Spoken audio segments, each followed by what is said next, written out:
décembre 2012.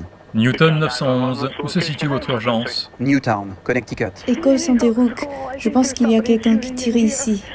École Sandy Hook, s'il vous plaît. 20 enfants et 6 adultes tués. Dans ce pays, nous sommes passés trop de fois par cela. Nous allons devoir nous unir et prendre des mesures significatives pour prévenir de nouvelles tragédies comme celle-ci, peu importe la dimension politique. Obama a appelé à la mise en place d'une vérification systématique des antécédents des personnes souhaitant acheter des armes à feu et à l'interdiction des armes d'assaut. Chacune de ces propositions mérite un vote au Congrès.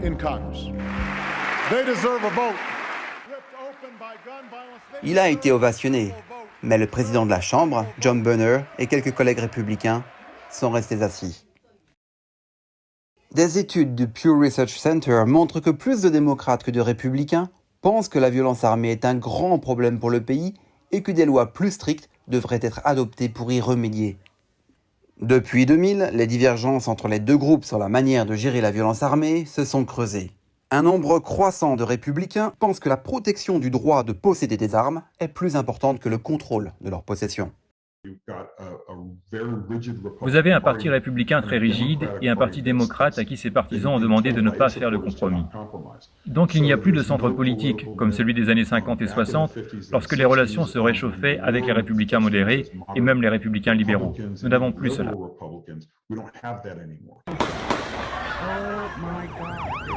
Alors que la situation politique est dans l'impasse, le fracas des armes se fait toujours entendre.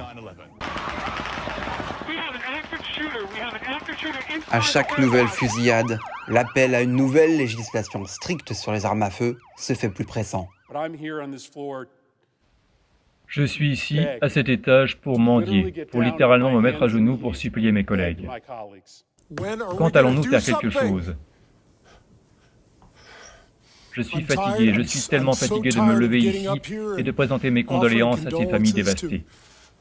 Cependant, les mesures de contrôle des armes à feu continuent de ne pas être adoptées en raison d'une forte opposition au Congrès.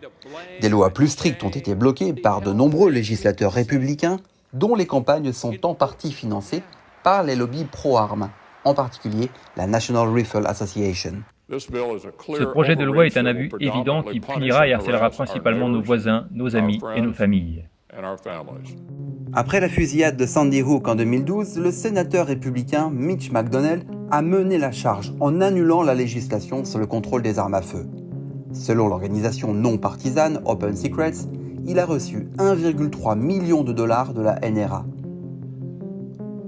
Et après une fusillade de masse en Floride en 2016, pas un seul projet de loi sur le contrôle des armes à feu n'a été adopté. Le sénateur républicain de Floride, Marco Rubio, a reçu au moins 3,3 millions de dollars de rétribution de la NRA. La NRA est toujours très influente, pas seulement du point de vue des donateurs de campagne électorale en distribuant beaucoup d'argent aux républicains et en s'assurant que leur voix porte jusqu'au Capitole, mais également par sa capacité à mobiliser les électeurs. Un autre facteur, selon des experts, concerne la façon dont le système est organisé. Les États américains peuvent avoir des points de vue opposés, mais ils ont tous un pouvoir politique partagé, ce qui laisse place à un débat ouvert.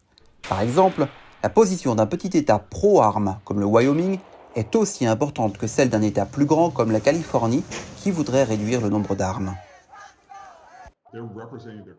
Ils représentent les intérêts de leurs électeurs, mais pas l'intérêt de la nation dans son ensemble. C'est un écart qui est construit avec la politique américaine et qui est presque impossible à réduire.